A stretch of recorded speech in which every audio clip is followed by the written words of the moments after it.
To this new lesson. आज जो हमारा 10th लेक्चर है पॉलिटी का, उसमें हम देखेंगे what were the challenges before the constituent assembly. तो पहले मैं बता दूं आपको, हम कॉन्स्टिट्यूशन की हिस्ट्री डिस्कस कर चुके हैं। उसके बाद हमने कॉन्स्टिट्यूशन के कैरेक्टर्स, उसके जो फीचर्स थे वो हमने डिस्कस किए थे।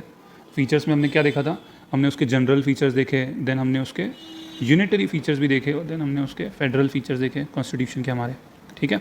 और उसके बाद हमने जो अब आज जो हम देखेंगे, तो आज हम क्या देखेंगे कि जब कॉन्स्टिट्यूशन बन गया, सब कुछ हो गया, तो क्या चैलेंजेस थे, कैसे उनको कॉन्स्टिट्यूएंट असेंबली ने कैसे फेस किया वो देखेंगे। तो देखो, कॉन्स्टिट्यूएंट असेंबली में काफ़ी मेंबर्स थे, सबकी अलग अलग आइडियोलॉजी थी, तो सब में कोऑर्डिनेशन बिठाना, coordination between various ideologies and their interest. तो आप एग्जांपल देखो कि रिजर्वेशन, ठीक है, एक रिजर्वेशन इशू था, उस पर काफ़ी ज़्यादा चर्चा हुई, ठीक है। उसके बाद फंडामेंटल राइट्स था, फंडामेंटल राइट्स क्या देने हैं क्या नहीं देने हैं, इस पर इशू हुआ। एक DPSP जो directive principle of state policy आप पढ़ते हो, तो वहाँ पे जैसे कुछ पॉइंट ऐसे हैं, जैसे DPSP है वो इन्फोर्सेबल नहीं है, इन्फोर्सेबल नहीं है, तो उसमें लिखा हुआ है कि हमको यूनिफॉर्म सिविल कोड बनाना है, ऐसा लिखा हुआ है। विलेजेस में हमको पंचायत को ऑटोनॉमी देनी है, ऐसा लिखा हुआ है। लेकिन जब कॉन्स्टिट्यूशन था तब क्या था, विलेज पंचायत थी, तो DPSP ऐसे इशूज़ क्या थे, कंट्रोवर्शियल इशूज़ थे, मतलब जिनमें किसी की अलग राय थी, किसी की अलग राय थी। तो ये एक चैलेंज था कि कैसे हम उसको मैनेज करें, तो ये हम आगे देखेंगे कैसे मैनेज किया। फिर choosing the path of development, ये तो बहुत बड़ा चैलेंज था, क्योंकि देखो डेवलपमेंट हमारा कैसे होगा, तो आपने अगर इकोनॉमी में पढ़ा होगा कि जो प्रोडक्शन होती है वो कौन प्रोड्यूस करेगा, कितना प्रोड्यूस करेगा, किसके लिए करेगा, तो ये जो आंसर्स हैं वो कौन देगा, तो सोशलिस्ट गवर्नमेंट होती है। अब मान के चलो सोशलिस्ट गवर्नमेंट एक गांव है, तो एक गांव में वहाँ पे जो है 5000 लोग रहते हैं, सब बहुत गरीब हैं, ठीक है। तो कोई हॉस्पिटल, प्राइवेट हॉस्पिटल वहाँ जाना नहीं चाहता, वाई, क्योंकि वहाँ तो लोग पैसे देंगे नहीं, ठीक है। तो वहाँ पे हेल्थ फैसिलिटीज़ अच्छी नहीं है, लेकिन अब सरकार की तो जिम्मेदारी बनती है, सरकार को तो जाना है। तो ऐसी जो गवर्नमेंट होती है जो सोशलिस्ट होती है, उसमें क्या होता है कि ये जो आंसर्स होते हैं कि कौन प्रोड्यूस करेगा, कितना प्रोड्यूस करेगा, कहाँ प्रोड्यूस करेगा, वो सब आंसर कौन देता है, गवर्नमेंट देती है, वो होती है सोशलिस्ट। और कैपिटलिस्ट में क्या होता है, कैपिटलिस्ट में मतलब होता है कि सबको लिबरलिज्म, जैसे आप समझते हो ना, लिबरलिज्म का मतलब क्या होता है, सबको आज़ादी, सबको आज़ादी का मतलब कैपिटलिस्ट गवर्नमेंट, कैपिटलिस्ट गवर्नमेंट का मतलब, लिबरलिज्म का मतलब सबको आज़ादी है। तो कैपिटलिस्ट का मतलब क्या होता है कि प्राइवेट जो है आपकी, मतलब कोई भी इंसान, कोई भी इंडिविजुअल, कोई भी कंपनी कहीं पे भी खोल सकता है, उसकी मर्जी है कि वो गांव में हॉस्पिटल खोले, उसकी मर्जी वो गांव में हॉस्पिटल ना खोले, तो that we call as capitalist. तो ये कैपिटलिस्ट कहाँ से आया, लिबरलिज्म से आया। सोशलिस्ट में क्या होगा, गवर्नमेंट डिसाइड करेगी। कैपिटलिस्ट में क्या होगा कि जो है आपकी प्राइवेट एंटिटी, इंडिविजुअल डिसाइड करेगा। गांधीयन मॉडल ऑफ डेवलपमेंट, तो गांधीयन मॉडल में यही बोला गया था कि जो ग्राउंड लेवल पे काम होना चाहिए, और वो गांधीयन मॉडल भी सोशलिस्ट से मिलता जुलता ही था। तो उसमें उन्होंने बताया था कॉटेज इंडस्ट्रीज होना चाहिए ज़्यादा। तो कॉटेज इंडस्ट्री क्यों होना चाहिए, बिकॉज ये जो है एम्प्लॉयमेंट जनरेट करती हैं। तो आज आप देखोगे कि उनका जो मॉडल था वो आज भी एप्लीकेबल होता है। तो इस तरह से अलग अलग मॉडल ऑफ डेवलपमेंट थे, तो ये एक चैलेंज था, ओके। फिर अगला जो था आपका चैलेंज कि the challenge was to create a constitution that could easily connect minorities to the mainstream of the nation. तो आप देखोगे कि 1947 में कितना ज़्यादा ब्लडशेड हुआ, कितनी ज़्यादा मारकाट हुई। तो ऐसा हुआ कि जो पाकिस्तान, जो मुस्लिम मेजोरिटी एरिया था, वहाँ पे मुस्लिम मेजोरिटी में थे, और यहाँ पे जो था इंडिया में हिंदू मेजोरिटी में थे, तो माइनॉरिटीज़ तो बच गए। तो ऐसा इंडिया में ऐसा था कि इंडिया क्या है, जो वहाँ के जो फ्रीडम फाइटर्स थे, कॉन्स्टिट्यूशन मेकर्स थे, उन्होंने कहा कि नहीं, इंडिया जो है वो सेक्युलर है, मतलब यहाँ पे इंडिया का कोई धर्म नहीं है। तो मेजोरिटी तो चलो हिंदू, माइनॉरिटी में मुस्लिम और दूसरे जो रिलीजन थे, तो वो चैलेंज था कि वो अपने मेन स्ट्रीम सोसाइटी से कनेक्ट रहें, टूट ना जाएं, उनके जो राइट्स हैं वो ख़त्म ना हो। तो वो बहुत बड़ा चैलेंज था, ठीक है।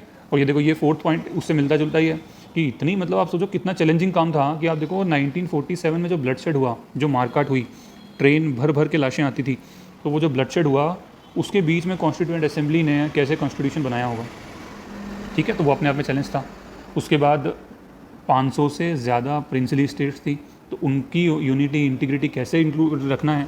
तो आपको पता होगा एक प्रीवी पर्स का कॉन्सेप्ट था, उसमें क्या था, प्रीवी पर्स में प्रिंसली स्टेट्स को पैसे दिए जाते थे। बाद में ये एबोलिश हो गया इंदिरा गांधी जी के टाइम, अराउंड 1970s में, पर पहले ये था, तो ये भी था। उसके बाद एक डिबेट थी पार्लियामेंट्री सिस्टम या प्रेसिडेंशियल सिस्टम, कि मतलब गवर्नमेंट तो 2 टाइप के सिस्टम होते हैं। तो हमारे यहाँ पहले कौन सा सिस्टम चल रहा था, पार्लियामेंट्री। पिछले लेसन में बताया था आपको मैंने कि पार्लियामेंट्री सिस्टम में क्या होता है कि जो चुनाव होता है लेजिस्लेचर के लिए, ठीक है, फिर मेजोरिटी पार्टी होती है, वो लेजिस्लेचर में से ही क्या करती है, एग्जीक्यूटिव बनती है।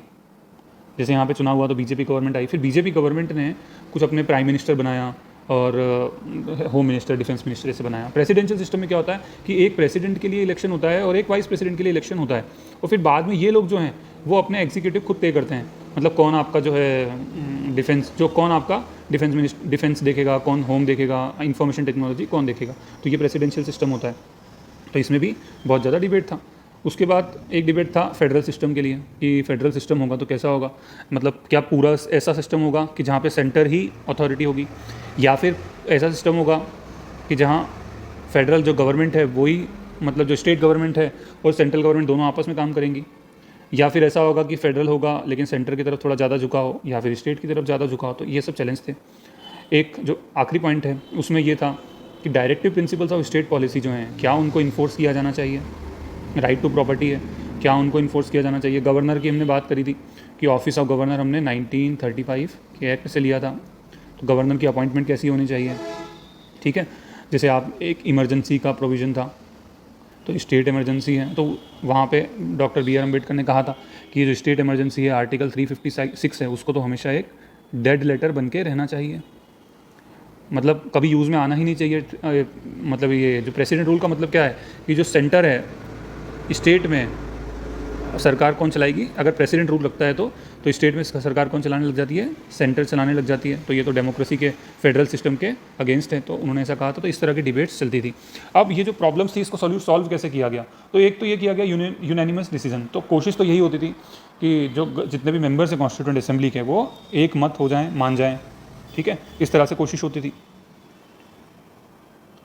तो ये जो वोटिंग सिस्टम था, यहाँ वोट किया जाता था कि मेजोरिटी, मतलब मेजोरिटी का जो व्यू होगा वो इस तरह से, तो आपस में वो कोई भी एक व्यू पे वोटिंग करना ही ना पड़े, बिना वोटिंग के ही पास हो जाए। तो ये फेडरल एस्पेक्ट जो था कॉन्स्टिट्यूशन का, माइनॉरिटीज़ के जो रिलेटेड कुछ बात थी, तो वो ऐसे यूनिनिमसली पास हो गए थे, उस पर एक मत बन गया था। जहाँ पे नहीं बना वहाँ पे क्या किया, बीच का रास्ता अपनाया गया।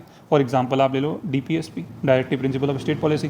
तो डायरेक्टिव प्रिंसिपल ऑफ, कुछ कह रहे थे कि नहीं, ये जो directive principle of state policy में जो लिखा हुआ है कि मतलब वर्कर्स को इकोनॉमिक इक्वालिटी आनी चाहिए और भी वगैरह, सोशल इक्वालिटी, और सब कुछ लिखा हुआ है, तो उसमें उसने कहा था कि इसको इन्फोर्सेबल बनाए। मतलब अगर कॉन्स्टिट्यूशन में लिख दिया जाए कि सोशल, अगर इकोनॉमिक इक्वालिटी नहीं है तो वो कोर्ट जा सकता है इस तरह से। तो वहाँ पे लोगों ने बोला कि हमारे पास इस टाइम इतने रिसोर्सेस नहीं हैं, हम लोगों के पास इतने रिसोर्सेज नहीं है कि हम सबको सब कुछ दे पाएंगे, एजुकेशन और इस तरह से। तो उसको क्या करा उन्होंने, directive principle of state policy में डाल दिया कि सरकार कोशिश करेगी और आगे होगा। अब आप देखो कि विलेज पंचायत, तो जब कॉन्स्टिट्यूशन था तो क्या विलेज पंचायत थी क्या, उस टाइम थी, पर कॉन्स्टिट्यूशन में उसके बारे में लिखा हुआ नहीं था। लेकिन अब 1993 के अराउंड देखोगे तो हो गया। तो उन्होंने कहा कि DPSP हम रखते हैं अभी, लेकिन जब रिसोर्सेज होंगे तो हम धीरे धीरे इंप्लीमेंट करते जाएंगे। यूनिफॉर्म सिविल कोड हो गया, इस तरह से रखा, ठीक है। तो ये जो हुआ था ना, फिर क्या हुआ कि डिस्प्यूट्स जो थे उसके बीच का रास्ता मिल गया हमको। जैसे रिजर्वेशन तो हो गया, कुछ लोग खिलाफ भी थे, कुछ लोग कहते थे करो, तो अम्बेडकर जी ने क्या करा कि उसको रिजर्वेशन रख दिया और टाइम लिमिट रखा दी।